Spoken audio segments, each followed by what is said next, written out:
A continuación, cirugía plástica segura.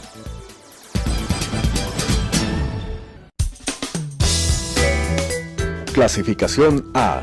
Apto para todo público.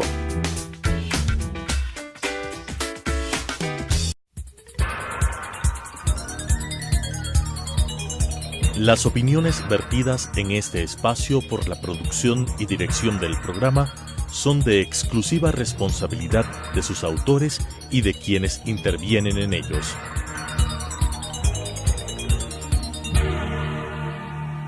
Telesucesos Canal 29 UHF presenta Cirugía Plástica Segura, las últimas técnicas en cirugía plástica y reconstructiva con la conducción de la doctora Patricia García Román.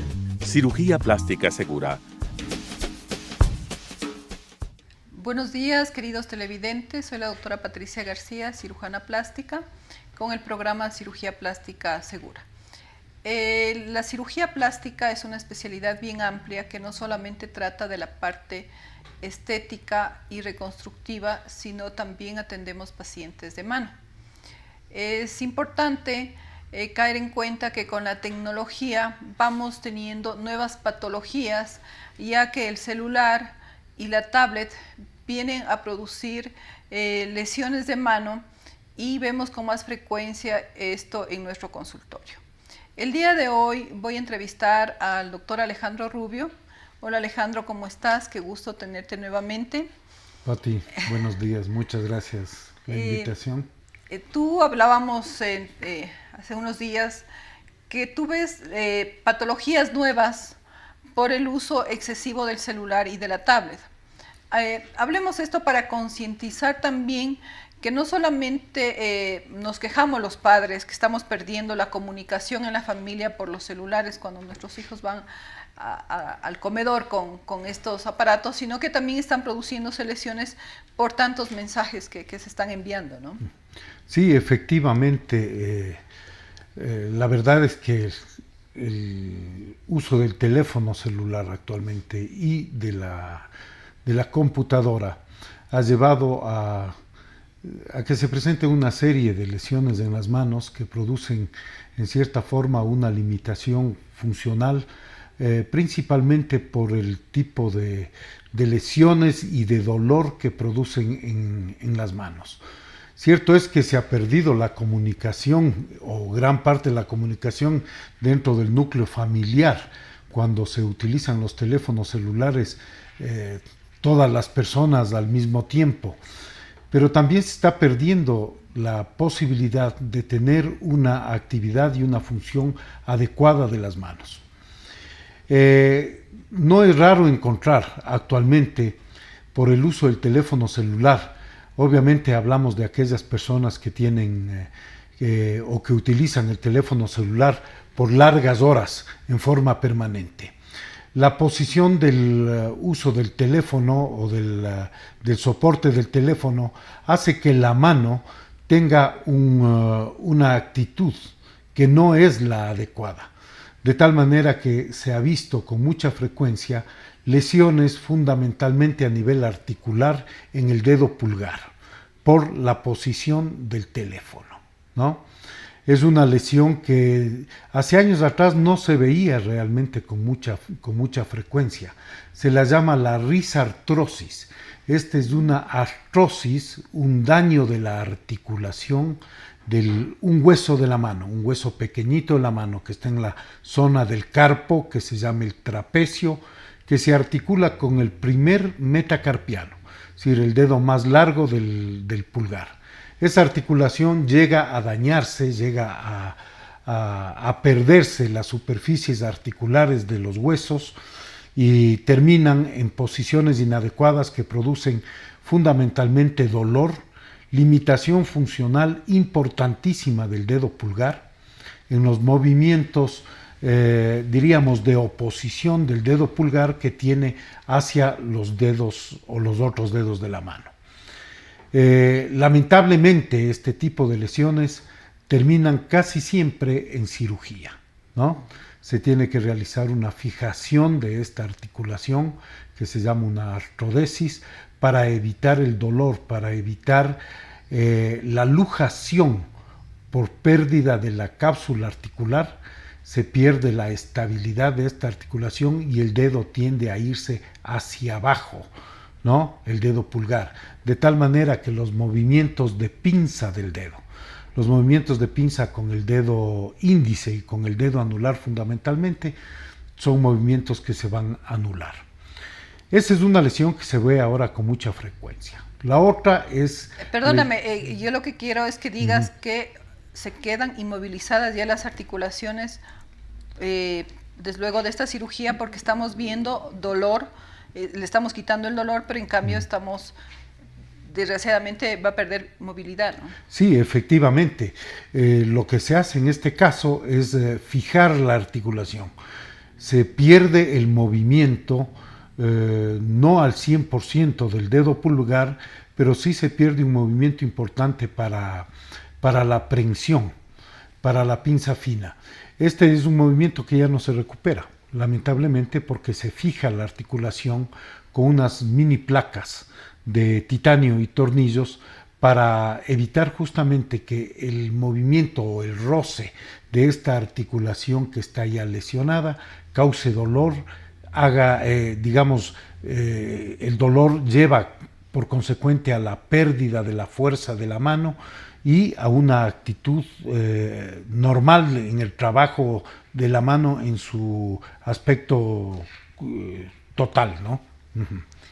Para evitar esto, ¿cuál sería lo indicado? O sea, ¿cómo debería comportarse para evitar tanto?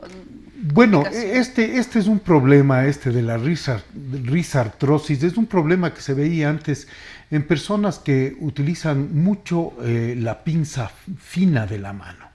Hablamos en artistas, por ejemplo, personas que están dedicadas al uso de un pincel en forma permanente, de movimientos a veces muy finos de la mano, ¿no? Esto implica que la pinza fina tenga una presión o una actitud que sea completamente precisa. Se veía esto antes en estas personas. A nivel profesional he tenido yo algunos casos de odontólogos que han tenido estas lesiones. Los odontólogos trabajan con sus dos manos, haciendo la pinza en forma permanente, y esto lleva a este tipo de daños. Actualmente el uso del teléfono celular, porque es una posición que la mano adopta que no es normal para sostener un aparato y darle movimiento a un solo dedo, que es el dedo pulgar.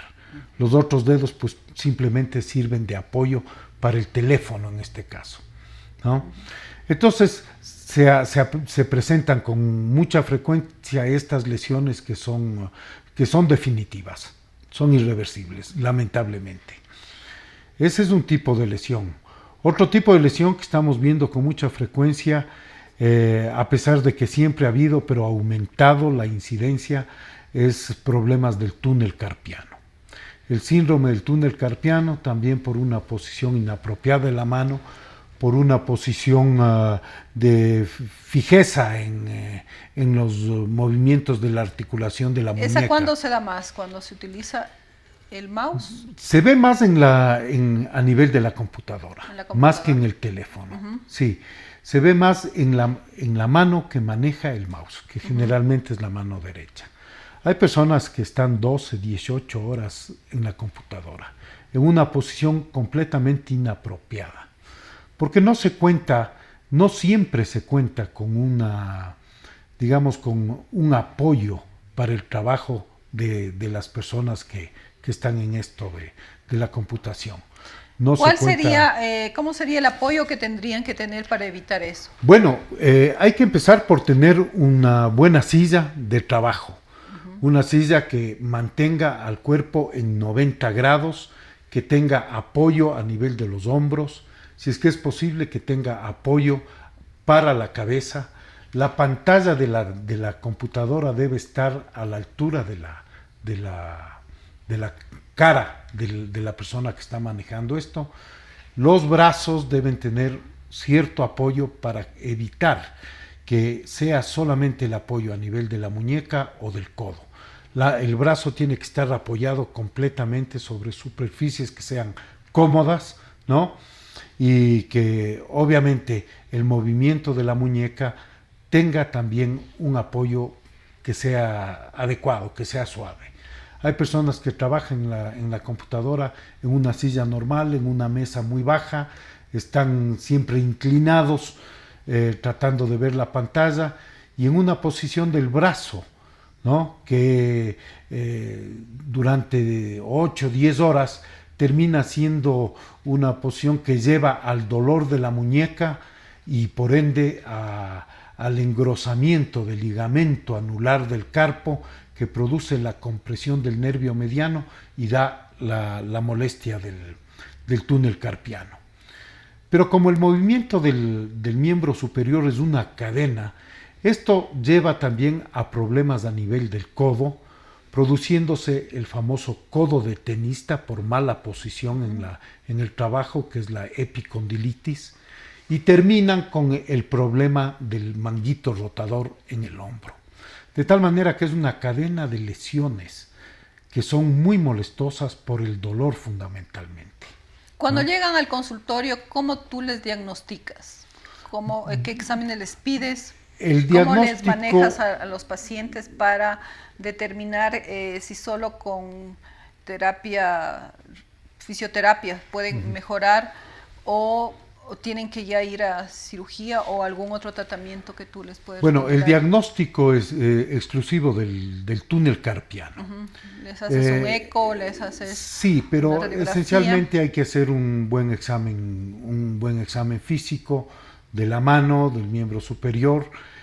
Vamos a encontrar en el examen físico de la mano, yo creo que un síntoma que es patognomónico, que es esencial en el túnel carpiano, que son las parestesias, que es el amortiguamiento de los dedos, fundamentalmente de 3 dedos, el primero, segundo y tercer dedo de la mano, que son los que tienen la actividad motora y sensitiva del nervio mediano.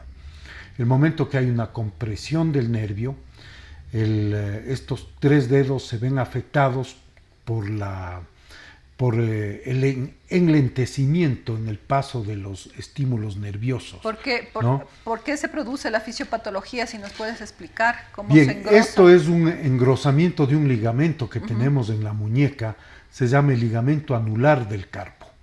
Por debajo de este ligamento, que está en la zona del carpo, ¿no? Por debajo de este ligamento pasa el nervio mediano y pasa acompañado de 9 tendones que trabajan en la flexión de los dedos. El momento que este ligamento tiende a engrosarse por algunas causas, produce una compresión del nervio. Al comprimirse el nervio, los estímulos nerviosos que están bajando desde el cerebro hacia las manos se ven completamente obstruidos. No hay un paso adecuado. Esto depende también del grado de compresión que tenga el nervio. Lo primero que se presenta es lo que te decía, estas parestesias, este amortiguamiento. A medida que pasa el tiempo, porque hay personas que dejan pasar mucho tiempo, yo diría años enteros, para poder tomar una decisión de tratamiento para este problema, a medida que pasa el tiempo, ya no solamente es el amortiguamiento, es la dificultad para hacer la pinza fina en la mano, es el dolor, la pérdida de la fuerza. Y fundamentalmente un síntoma que es, diría yo, clásico en el túnel carpiano es el dolor nocturno. El dolor nocturno es, diría yo, uno de los síntomas de diagnóstico inequívocos en el túnel carpiano. La persona se acuesta a dormir a las 10, 11 de la noche, 2, 3 de la mañana, es clásico verles que se despierten a frotarse las manos, a sacudirse las manos, a abrirse las manos para evitar una compresión del nervio que se produce. ¿Por qué más en las noches? Porque las manos, al estar en reposo, el ligamento anular tiende a reducirse más, la compresión del nervio aumenta. Entonces, el momento que la persona se despierta a estirarse los dedos, a sacudirse las manos, a darse masaje en las manos, este ligamento se estira un poco más y la compresión del nervio es menor. Pasa la molestia. Esto es común en la noche. No así en el día, porque cuando se está trabajando ya en el día, normalmente con las manos, este ligamento está estirado y no hay una compresión mayor del nervio. Una vez que tú les diagnosticas, ¿cómo le manejas? O sea, generalmente son pacientes que tienen seguros. ¿Cómo les manejas para que esto sea cubierto por el seguro, ¿no? ¿Solamente das un informe o cómo les vas conduciendo? Porque eso se da con mucha frecuencia. Nosotros tenemos con mucha frecuencia esta consulta porque va desde arquitectos, diseñadoras, secretarias, todo. Hay una gran cantidad de pacientes que son trabajadores de empresas o tanto privadas como públicas que necesitan ser cubiertas esta patología por un seguro, ¿no? Sí, efectivamente, cuando ya se hace el diagnóstico clínico del problema, hay que apoyarse, el diagnóstico hay que apoyarlo con un examen que es fundamental, es esencial. Es la electromiografía de la mano o del miembro superior.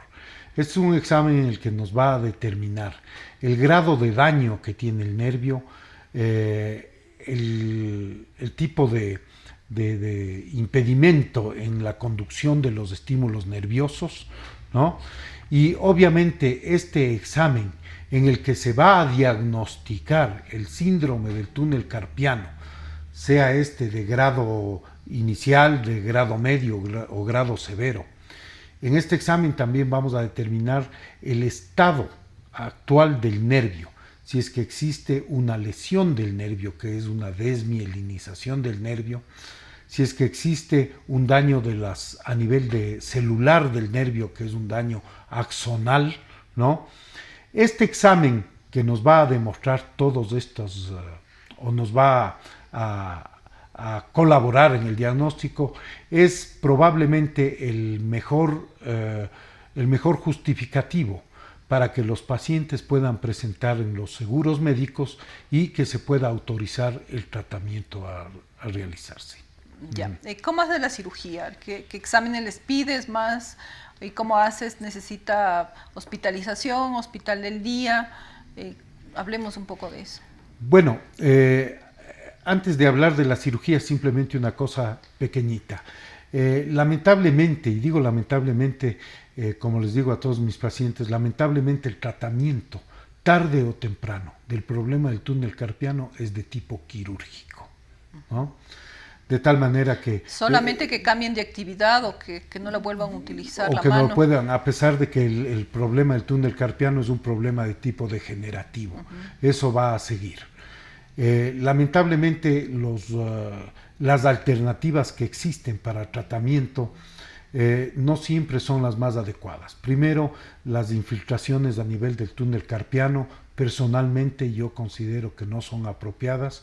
Normalmente lo que se infiltra en el túnel carpiano son corticoides y lo que yo he visto en muchos casos es un daño de los tendones por acúmulo del corticoide sobre los tendones produciendo... ¿Qué puede pasar en los tendones? Se pueden romper. Se pueden romper los tendones flexores por un depósito del corticoide que tiende a calcificarse y a dañar las fibras tendinosas. Entonces sí ha habido casos en los que algunos tendones se rompen espontáneamente, es por esto. No comparto yo la idea de las infiltraciones. La fisioterapia puede ayudar inicialmente para conseguir que el ligamento que está produciendo la compresión del nervio tienda a hacerse un poco más laxo, más suave y se evite el dolor.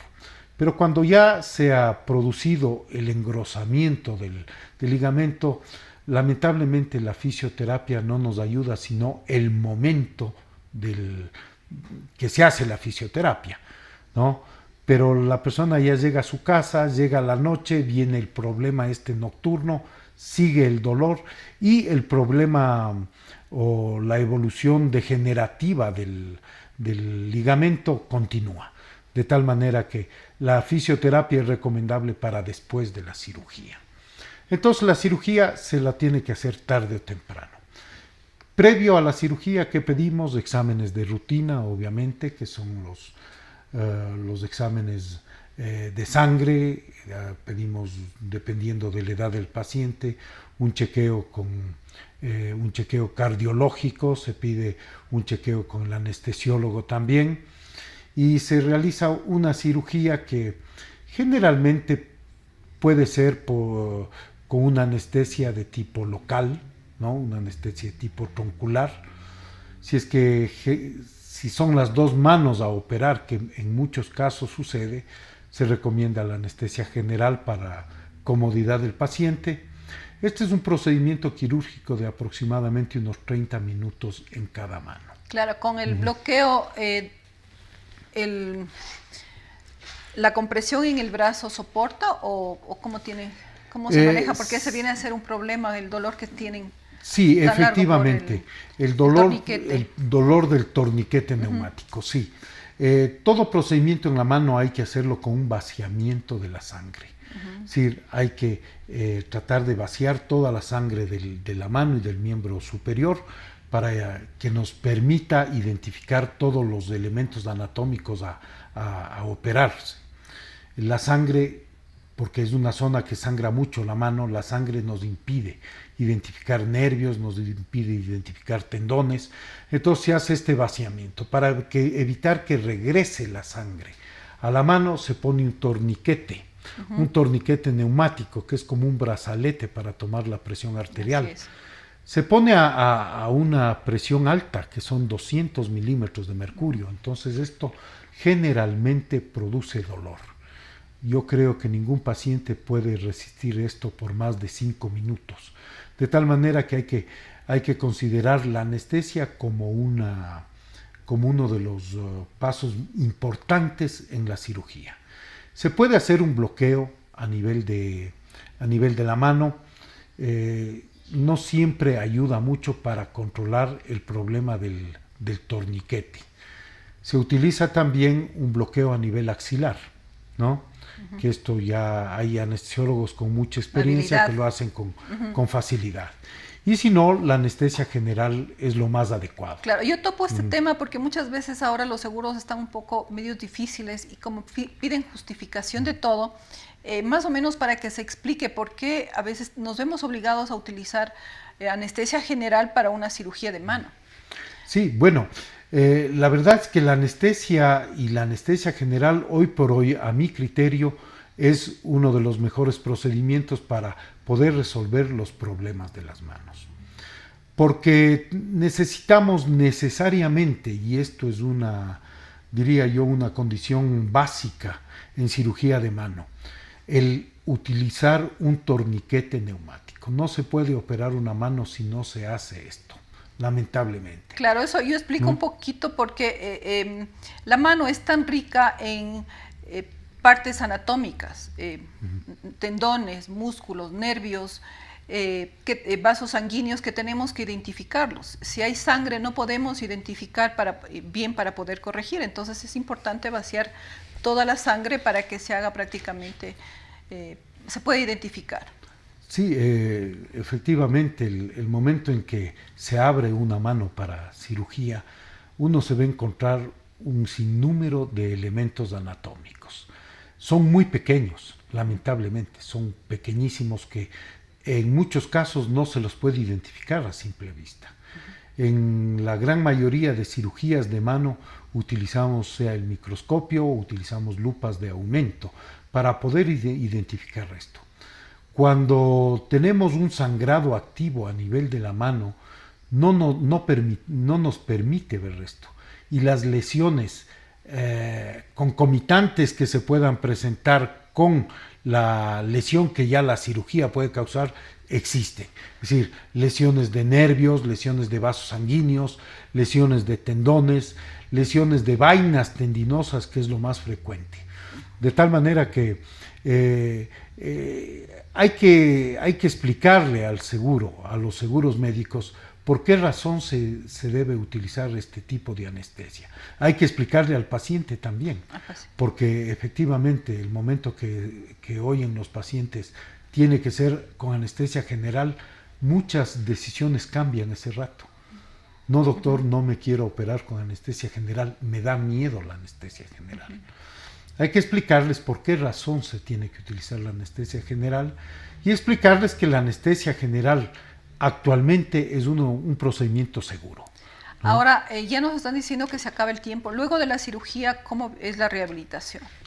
Bueno, el protocolo que yo manejo es la movilización inmediata de la mano. Yo al siguiente día les pido a los pacientes que comiencen a mover sus manos. Obviamente evitando actividades de fuerza, pero las actividades de la mano para la atención personal de cada paciente, ¿no? Puede hacerlo con facilidad, la atención en cuanto a su higiene personal, la atención en vestirse, la atención en alimentación, el uso de cubiertos, el comer, puede hacerlo en forma, diríamos, si no al 100%, en un 80%, porque siempre después de la cirugía queda un poco de dolor en las zonas quirúrgicas, pero se consigue evitar ese amortiguamiento nocturno de las manos, ese dolor nocturno de las manos, y progresivamente, poquito a poco, el paciente va recuperando la movilidad. Yo considero que en el lapso de 15 días, a más tardar 3 semanas, el paciente está ya en condiciones de reintegrarse, si no al 100%, en un 80% a sus actividades laborales. Muchas gracias, Alejandro. Se nos ha ido tan rápido el tiempo, nos ha faltado cantidad de temas de hablar. Espero que poderte tener en este programa próximamente. Con mucho gusto, Pati. Muchas gracias, queridos televidentes. Gracias. Nos vemos la próxima semana.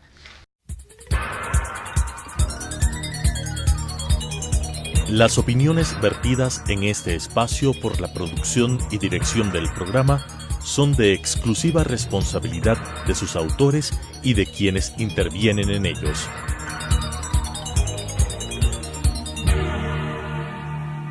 Telesucesos Canal 29 UHF presentó Cirugía Plástica Segura. Las últimas técnicas en cirugía plástica y reconstructiva con la conducción de la doctora Patricia García Román. Cirugía Plástica Segura.